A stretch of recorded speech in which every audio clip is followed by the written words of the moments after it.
Selamat pagi, Assalamualaikum warahmatullahi wabarakatuh. Salam sejahtera untuk seluruh sahabat Portal Kanker. Pada pagi hari ini kita bertemu kembali dan kita tetap akan membahas tentang kanker dan permasalahannya. Saya pagi ini ditemani oleh sahabat saya, Dr. Sonar Soni Panigoro, spesialis bedah konsultan onkologi, yang akan membantu saya dalam berdiskusi tentang terapi pada pasien kanker. Selamat pagi, Dr. Sonar. Selamat pagi. Salam sehat. Salam sehat. Dr. Sonar, kita tahu bahwa angka penyakit kanker di dunia maupun di Indonesia terus meningkat. Dan kita juga tahu bahwa banyak sekali orang membutuhkan terapi yang tepat. Kalau kita baca di internet, di media sosial, pasti banyak sekali ya terapi kanker, mulai dari yang logis sampai yang tidak logis. Saya ingin bertanya kepada Dr. Sonar, apakah kanker itu bisa disembuhkan, Dr. Sonar? Ya, jadi salah satu sifat dari kanker yang memang paling kita takuti adalah kanker itu bisa menyebar. Dan penyebaran itulah yang sebetulnya bisa menyebabkan kematian. Nah, jadi untuk para pemirsa sekalian, sahabat Portal Kanker, bahwa penyebaran kanker ini itu yang sebetulnya kita harus hindari atau harus kita cegah. Bagaimana caranya? Ya tentunya harus dengan melakukan deteksi sedini mungkin. Sehingga kita bisa melakukan pengobatan yang lebih optimal dan menghasilkan juga hasil yang baik. Sehingga kalau tadi dipertanyakan apakah kanker itu bisa disembuhkan atau tidak, prinsipnya bisa, asal ditemukan pada stadium dini. Sehingga itulah pentingnya kita harus menemukan kanker pada stadium dini. Demikian Dr. Fiastuti. Ya. Jadi sebetulnya tujuan pengobatan kanker itu apa ya, Dr. Sonar? Prinsipnya tentunya akan melakukan eradikasi seluas-luasnya. Dalam artian membasmi seluruh sel kanker yang ada di tubuh kita. Nah, dihubungkan juga sebetulnya dengan pertanyaan yang pertama. Jadi makin tentunya luas penyakit kanker, makin sulit kita akan membasmi atau melakukan eradikasi dari sel kanker. Makanya kalau misalkan dalam tahap dini, itu sifat dari sel kanker masih dalam keadaan yang lokal. Sehingga kita mudah untuk melakukan pengobatan karena kita bisa melokalisir kankernya sendiri sehingga kita bisa menyembuhkan dengan sempurna. Jadi prinsipnya kita melakukan remisi atau bisa melakukan eradikasi semaksimal mungkin. Demikian Dr. Fiastuti. Ya, terima kasih. Apa saja sih jenis pengobatan kanker? Kalau kita lihat kan banyak, Dok. Mulai dari mengonsumsi daun sirsak, kemudian sampai dengan yang lain. Tapi sebetulnya apa saja, Dok, jenis pengobatan kanker yang sudah jelas bukti-bukti ilmiahnya betul-betul bisa membasmi atau mengurangi atau menyembuhkan kanker. Nah, jadi kalau kita bicara jenis-jenis pengobatan kanker, apalagi tadi disinggung mengenai apakah ada obat-obat atau ada bahkan tadi disebutkan salah satu daun herbal atau sirsak. Jadi kita akan bagi dulu, dan khusus yang saya jelaskan sini adalah pengobatan yang tadi disampaikan sudah terstandar menurut tentunya bidang kedokteran. Jadi untuk yang bukan bidang kedokteran tidak akan dibahas pada kali ini, mungkin akan bahas di sesi yang berikutnya.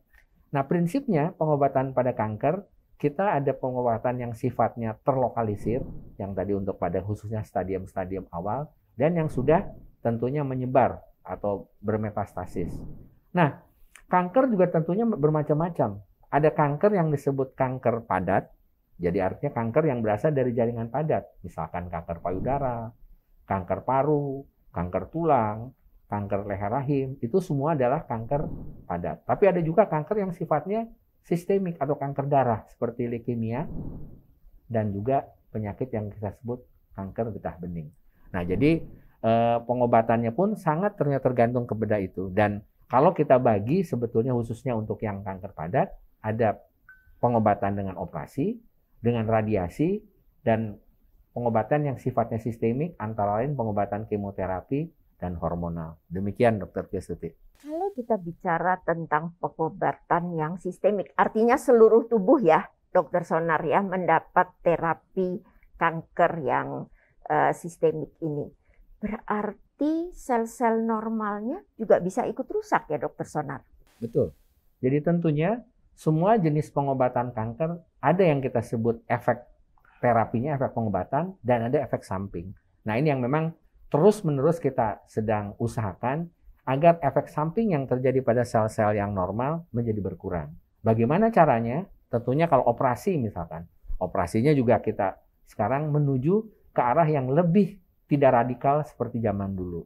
Kemudian tadi terapi-terapi sistemik seperti kemoterapi kita cari kalau bisa yang sesuai dengan target dari sel kanker, sehingga efek terhadap sel normal juga berkurang. Radiasi pun demikian. Kita banyak sekali teknologi yang lebih baik yang bisa kita melakukan preservasi dari jaringan sehat sehingga efek samping terhadap jaringan normal juga berkurang sama sekali. Demikian Dr. Piastuti. Jadi kalau kita bisa infokan kepada sahabat portal kanker dengan makin canggihnya terapi, mungkin sahabat portal kanker tidak perlu takut mencari terapi medis ya, sehingga tidak mencari terapi-terapi alternatif lain, tetapi memang terapi medis yang bukti ilmiahnya cukup kuat.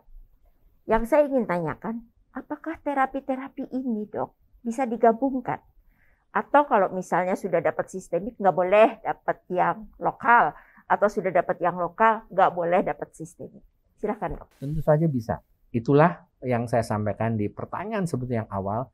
Makin dini, pengobatannya makin sederhana dan makin murah juga tentunya, karena dia hanya 1 atau 2 pengobatan. Jadi contoh kalau pada kanker payudara yang kita sebut stadium 0, pengobatannya operasi tanpa diradiasi, tanpa juga dilakukan kemoterapi atau hormonal. Jadi prinsipnya bisa.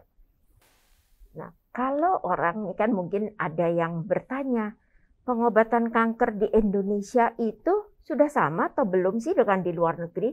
Apakah kita lebih rendah tingkatannya dibandingkan di luar negeri atau sebetulnya sama, Dokter Sonar?